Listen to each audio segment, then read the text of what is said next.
Ühiskonnauuringute instituudi ja uuringufirma Norstat Eesti koostöös läbi viidud küsitluse tulemuste põhjal toetab Isamaad 27,4%, Keskerakonda 21,2% ning Sotsiaaldemokraatlikku erakonda ja EKRE-t 14,9% valimisõiguslikest kodanikest. Neile järgnevad Reformierakond 11,2%, Parempoolsed 6,2% ning Eesti 200 1,7%.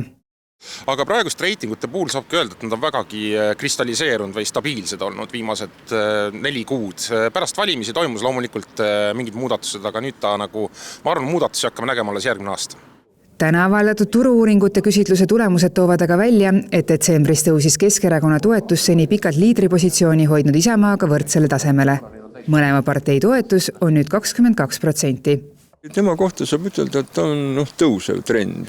Ja see nüüd omakorda tähendab seda, et venekeelsete toetajate ja eestlaste osakaal nende hulgas, toetajate hulgas, see võiks olla umbes kuskil 60-40. Et kui eestlaste osakaal siin kuskil aastapäevad tagasi, heal juhul oli 10%, siis nüüd on see väga jõudsalt kasvanud. Keskerakonna puhul on see fenomen, et Keskerakond praegu on olnud väga stabiilne Kõlvarti juhtimise all ja kindlasti see, et nad Tallinnas jälle võimule said, andis neile teatud tõuke ülespoole ka, et nad on rohkem nähtavad ja eks see kindlasti kajastub ka valijate juurde tulekusse. Reformierakonna 11% toetus on midagi, millega oravad ise kindlasti rahul ei ole. Ja väga hästi indikeeris ka Kaja Kallase eilne intervjuu, kus ta läbi lillede siis kritiseeris ka Kristen Michalit tegevuse pärast, et on näha, et Reformierakonna ta võib ees oodata päris huvitav aeg järgmisel aastal, kui nad hakkavad kokku panema enda Riigikogu valimiste programme. Ja sealt võib tulla sisemisi turbulentse rääkimata ka teisest valitsuserakonnast Eesti 200-st, kus me võime ka öelda, et arvatakse, et see pudenemine on varsti ees, aga eks seda näitab nüüd aeg. Kuidas võib aga valijate toetust ja seeläbi erakondade reitinguid mõjutada see, et uuest aastast kaob maksuküür?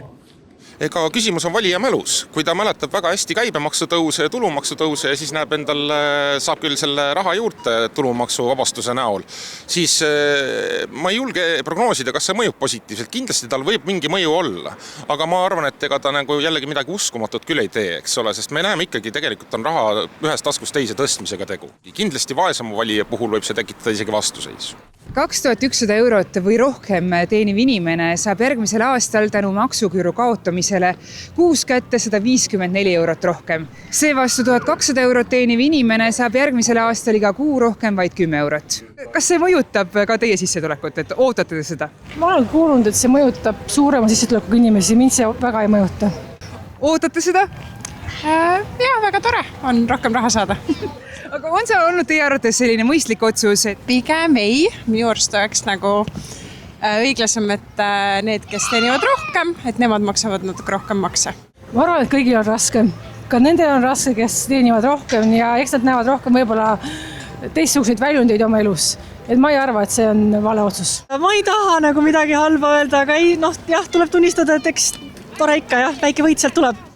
Ma olen ikkagi pigem selle poolt, et rikkad maksavad rohkem, et kes rohkem teenib, võiks rohkem panustada, sest võimalused on suuremad. Et vaesemad peaksid ikkagi vähem maksma ja rikkamad rohkem.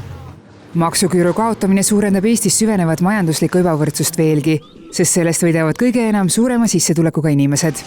Netotulu osas võiks ebavõrdsust suurendada ja eeldatavalt võiks see mõju olla suhteliselt ulatuslik, et loomulikult me praegu ette ei saa seda simuleerida, milline see tegelikult olema saab, et me täpseid numbreid ei tea, aga võrreldes näiteks teiste maksumuudatustega, mis siin viimasel ajal on tehtud, on see kindlasti ulatuslikum.